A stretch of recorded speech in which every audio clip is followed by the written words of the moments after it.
We're getting closer to the season. This is how we know it is time to dive deep into the SEC. And we have to start with this. We're recording this like a couple hours after the AP poll came out. Big Ten 1-2. Mm-hmm. No SEC team got a first place vote. Nobody put Georgia or Texas atop their ballot. It's a little bit shocking to me. I would say from the Texas standpoint, that almost feels like a bit of an indictment on people's trust in Sark and whether they truly believe that Arch Manning's taken that step. But like the rest of that roster is much better than the team was a year ago. Is it just that we're scarred from last year, though, too? Because last year was the first time they were the preseason number one, and they didn't even make the playoff. Yeah, I mean, I think maybe a little bit of that, but I think they're in a much better spot. Like, their offensive line should be a lot better, and they should actually be able to run the ball, right?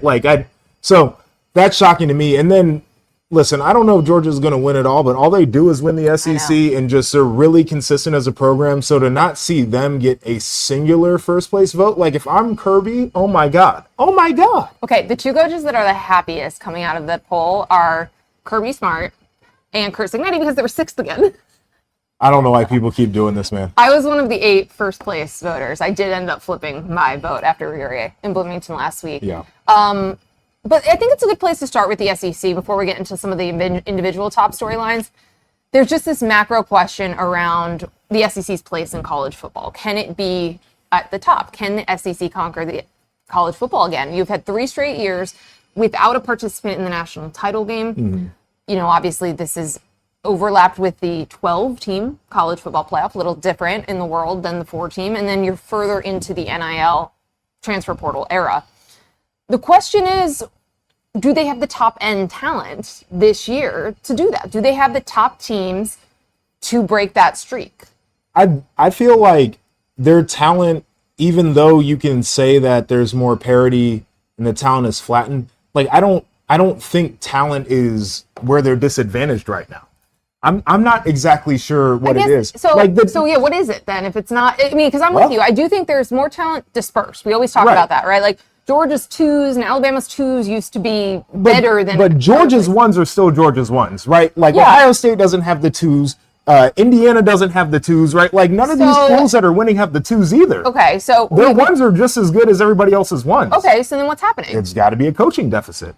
Kirby's great. I think Kirby is great. What about Kirby's staff? Right, and I think Cignetti's staff's elite. Right. Ryan had some good coaches on his staff. So I think some of it correct. So coaching is a piece of it.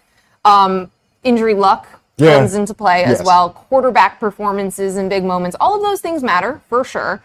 But this is this is the big existential question for the SEC is, are the SEC's best the best in the country? The last couple of years they have not been. Yeah. And if you look at the expectations coming into this year, everyone's expecting the best teams to be in the Big Ten or Notre Dame again. Yes, which I think is true. I think people are really starting to be down on the SEC as they should, right? Like we're not putting them on a pedestal. Maybe the pendulum's swinging a little bit because again, a team like Georgia, and for some reason they can't figure out how to do the bye in the playoff, right? But like a team like Georgia, I'm not counting them out. Like if you can win the SEC, you can win a title. Yeah. That's all they do is win that conference down there. Do you buy that they are too beat up or batted down? I don't know. Like they're going through so much of the gauntlet of the SEC title. It's affecting them in the playoff. No. It was never a problem back in the day. And here's the reality of the situation. They can't win their first playoff game. This is not them trying to run through the whole thing. This is like the old system. Like it's still that next game after the conference championship. That can't be an excuse that they're beat up if they weren't beat up before. Right, and it's like at the Sugar Bowl or like places that they usually used to be able to win games. Yeah. Some crazy and abnormal things have happened in some of those games too. Yeah.